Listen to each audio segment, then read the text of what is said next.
UP NHM CHO का document verification 14 नवंबर से लेके 24 नवंबर तक चल रहा था।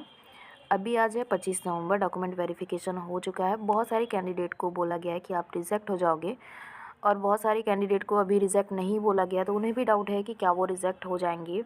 कास्ट सर्टिफिकेट को लेके बहुत ही बड़ा इशू क्रिएट किया जा रहा है यूपी एनएचएम के डॉक्यूमेंट वेरिफिकेशन प्रोसेस में।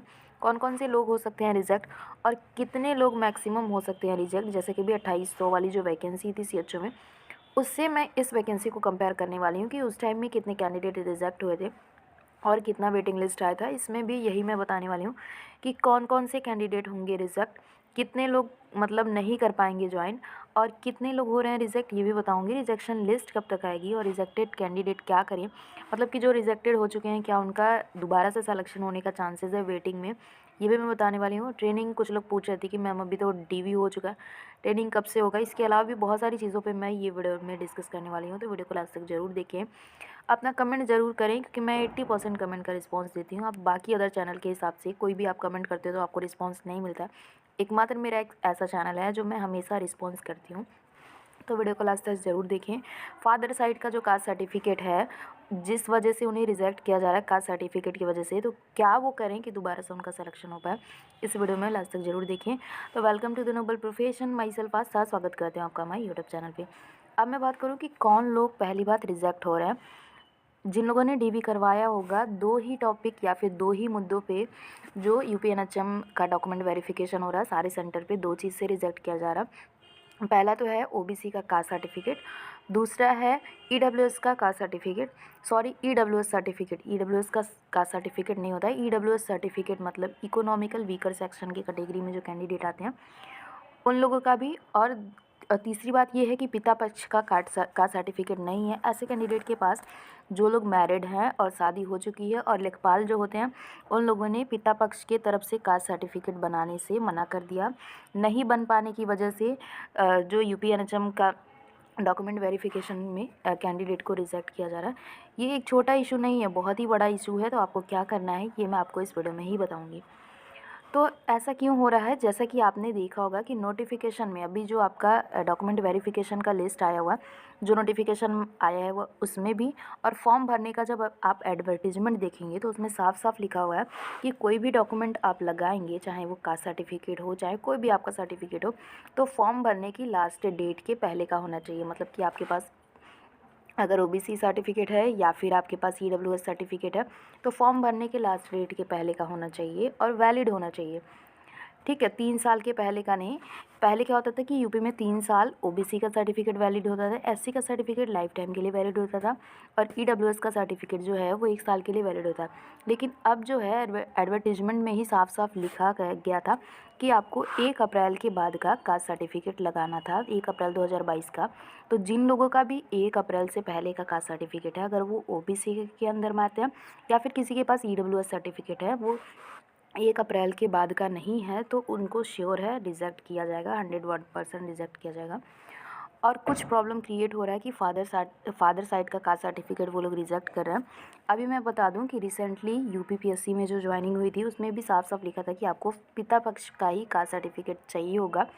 लेकिन यूपीएनएचएम और यूपीपीएससी में डिफरेंस क्या हुआ है कि यूपीपीएससी ने पुराने से पुराना कास्ट सर्टिफिकेट को भी मान्य किया है। जैसे कि मान लो कि बहुत पहले अगर किसी भी फीमेल कैंडिडेट ने पिता पक्ष का कास्ट सर्टिफिकेट लगाया था, तो उस सर्टिफिकेट को भी वैलिड किया है।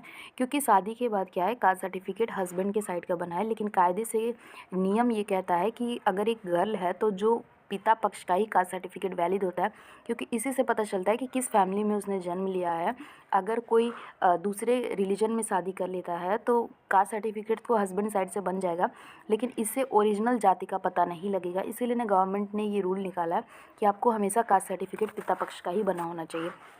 पर समस्या ये है कि जब लेखपाल नहीं बना रहे हैं तो कैंडिडेट कैसे बनवाएं। तो इसके लिए कोर्ट का रास्ता अपनाना होगा। इसके लिए मैं आप लोगों के सपोर्ट में आऊँगी। बहुत सारे कैंडिडेट हैं, इक्का दुक्का कैंडिडेट नहीं है, बहुत सारे कैंडिडेट, तो सभी आप यूनिटी बनाइए इस बात की, इस प्रॉब्लम को लेके आप गवर्नमेंट से, एनएचएम से या फिर कोर्ट में अपनी बात को रखिए, जिससे कि ये कहीं ना कहीं बहुत ही ज़्यादा गलत है। यूपीपीएससी में भी ऐसा बोला गया था कि आपको फादर साइड का कास्ट सर्टिफिकेट लगाना है, लेकिन वहाँ पे ये कंडीशन नहीं थी कि आपको उसी डेट का लगाना, कोई डेट स्पेसिफिक नहीं था। पहले का भी कास्ट सर्टिफिकेट चाहे वो 20 साल पुराना हो, 30 साल पुराना हो, वो भी लगा है। और जिनके पास कास्ट सर्टिफिकेट नहीं था नया, फिर भी उन्हें टाइम दिया गया था बनवाने के लिए, आप बनवा सकते थे। तो ऐसा था। तो अगर ये बात कोर्ट में जाती है तो श्योर है जिन लोगों को पिता पक्ष के कास्ट सर्टिफिकेट की वजह से रिजेक्ट किया जा रहा उनको रीज्वाइनिंग मिलेगी, मेरी ये गारंटी है। नेक्स्ट है कि कितने लोग नहीं कर रहे हैं ज्वाइन, तो मैं अब इसका आपको डिटेल बता दे रही हूँ। यूपी में लगभग 75-76 ज़िले हैं। अगर मैं एक बात करूं कि अगर मैं 70 मिनिमम 70 ज़िले लेके चलूं और पर सेंटर पे अगर मैं मिनिमम 5 कैंडिडेट भी रिजेक्ट होते हैं, वैसे 5 की संख्या नहीं है, मैंने सुना है कि अगर 60-70 एक ज़िले में अगर 60-70 स्टूडेंट की ट्रेनिंग चली है तो उसमें से 20-25 स्टूडेंट भी रिजेक्ट हो रहे हैं, मतलब 20-25 कैंडिडेट को रिजेक्ट किया जाए। मैं मिनिमम आपको यहाँ पे बता रही हूँ कि मिनिमम कितनी वेटिंग आएगी।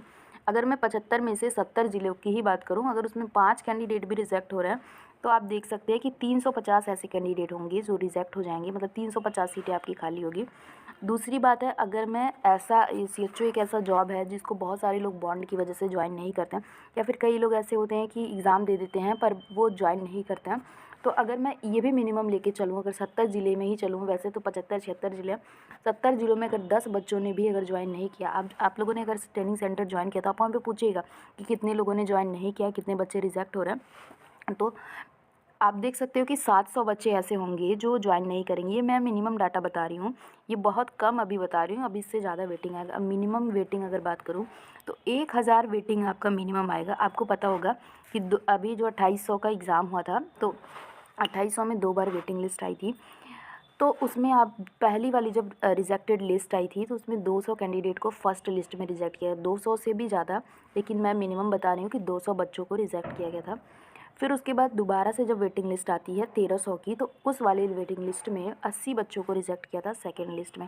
पहली वाली जो वेटिंग लिस्ट थी वो 1337 लगभग आई थी। 1300, आप सोचिए कि 2800 पोस्ट में आधी तो वेटिंग लिस्ट आ गई थी।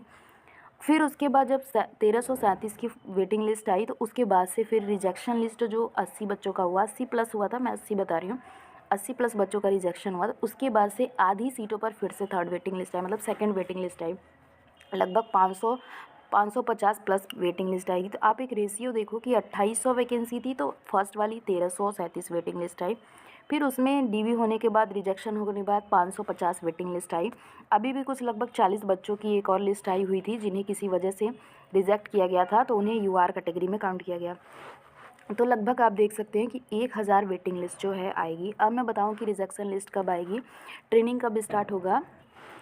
जैसे ही डॉक्यूमेंट वेरिफिकेशन हो चुका है, लगभग सारे जगह पे डॉक्यूमेंट वेरिफिकेशन हो गया, जिन लोगों का भी लिस्ट बना लिया गया होगा, 1-2 दिन मैं बोलूँ कि इसी महीने से आपकी, मतलब कि 30 तारीख के पहले या फिर 1-2 तारीख तक सारे जितने भी डिस्ट्रिक्ट में डॉक्यूमेंट वेरिफिकेशन हुए हैं, किसी के पहले भी किसी के बाद भी, मतलब कोई सेंटर पहले ट्रेनिंग स्टार्ट कर देता है, कोई सेंटर 1-2 दिन रुक के स्टार्ट करता है। तो आपका एक व्हाट्सअप ग्रुप बना दिया जाएगा। मैं पूरी डिटेल बताऊंगी कि ट्रेनिंग में क्या है क्या नहीं है, कैसे एग्ज़ाम पास करना है, ट्रेनिंग कैसे चलेगा, कहाँ कहाँ पे आपकी पोस्टिंग होगी। इसके लिए मैंने एक अलग से वीडियो बनाया हुआ, डिस्क्रिप्शन में लिंक है, आप उसको ज़रूर देखिए।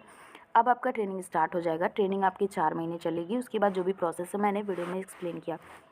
रिजेक्टेड लिस्ट मैंने आपको बता दिया है, कितने लोग नहीं ज्वाइन कर रहे हैं ये भी मैंने आपको बता दिया। साथ में रिजेक्शन लिस्ट कब आएगी, तो रिजेक्शन लिस्ट जो है आपका 15 दिन के अंदर आ जाएगा। जैसे कि आपको पता है कि नोटिफिकेशन में दिया हुआ था कि 30 के पहले आपका यहाँ से डॉक्यूमेंट जो आपने ट्रेनिंग सेंटर पे जमा किया है वो डॉक्यूमेंट लखनऊ में जाएगा NHM ऑफिस, वहाँ से वो लोग वेरीफाई करेंगे और वेरीफाई करने के बाद आपकी रिजेक्शन लिस्ट आ जाएगी।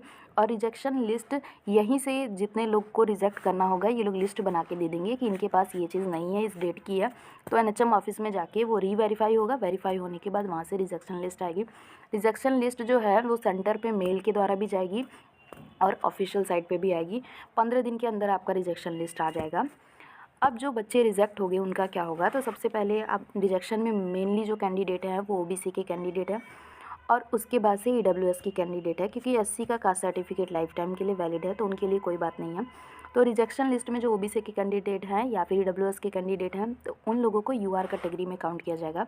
अगर वेटिंग लिस्ट में UR की रैंक नीचे आती है तो अगर आपका नंबर UR की रैंक में आ जाता है तब आपका सिलेक्शन होगा। जैसे वेटिंग नीचे आई, UR का मार्क नीचे आया, तो उस कंडीशन में अगर आपके नंबर होंगे तो आपका सिलेक्शन होगा। तो इसी हिसाब से जैसे जैसे वेटिंग आती जाएगी, अगर आपका उसमें UR कैटेगरी में नंबर आएगा तो रैंक अगर नीचे गई UR की तो आपका सिलेक्शन हो पाएगा। दूसरी ऐसे कैंडिडेट जिनका यूआर और ओबीसी दोनों में सिलेक्शन हुआ है, यूआर कैटेगरी में सिलेक्शन हुआ है, तो वो परेशान नहीं हो, उनके लिए कोई भी दिक्कत नहीं है, उनके पास कास्ट सर्टिफिकेट हो या ना हो कोई भी प्रॉब्लम नहीं है। रिजेक्टेड कैंडिडेट क्या करें, तो रिजेक्टेड कैंडिडेट को वेट करना है, वेटिंग लिस्ट आएगी तो उनका श्योर है हो जाएगा।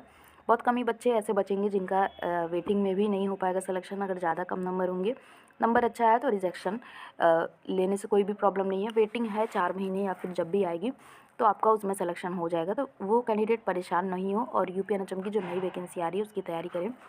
ट्रेनिंग कब से शुरू होगा, तो मैंने बता दिया आपका 1 हफ्ते के अंदर अंदर, मतलब डॉक्यूमेंट वेरिफिकेशन हो गया। ट्रेनिंग सेंटर पे डिपेंड करता है, कुछ ट्रेनिंग सेंटर पहले ट्रेनिंग स्टार्ट कर देते हैं और कुछ ट्रेनिंग सेंटर बाद में स्टार्ट करते हैं। आई थिंक मैंने सारी डिटेल बता दी हैं। इसके बाद मैं नेक्स्ट वीडियो ये वाला डिस्क्रिप्शन में डाल दूँगी जिसमें 4 महीने की ट्रेनिंग की पूरी डिटेल है। ट्रेनिंग कब शुरू होगी, कितने महीने की ट्रेनिंग होगी, एग्ज़ाम कब होगा, या फिर फेल अगर हो गए तब भी क्या 2.5 लाख देना है, एग्ज़ाम की तैयारी कैसे करें कि आप एक बारे में एग्ज़ाम पास कर लें, इस सेशन में क्या क्या चीज़ें पढ़नी है, पूरी डिटेल मैं आपको बताने वाली हूँ। तो डिस्क्रिप्शन में जो वीडियो है वो ज़रूर देखें। मिलता है नेक्स्ट वीडियो में। Love you all, bye.